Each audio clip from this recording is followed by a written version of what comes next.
everybody. In this video I'm going to be talking about what tabletop surface to use with various types of clay.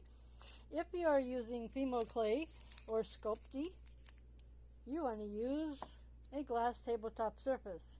If you are using Model Magic or modeling clay, cold porcelain clay, Play-Doh,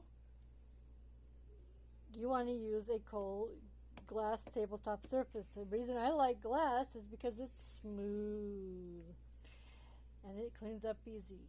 But if you are using Crayola air dry clay, DAS clay, a pottery clay, you want to use a piece of canvas.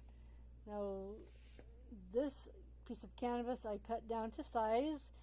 It usually comes in 36 by 24, and I'll put the description in the link below to Amazon, which I'm not sponsored, but you want to use a piece of canvas. On this piece of canvas I tacked it down to a board, and my clay will not stick to the surface, and it's wonderful to clean up.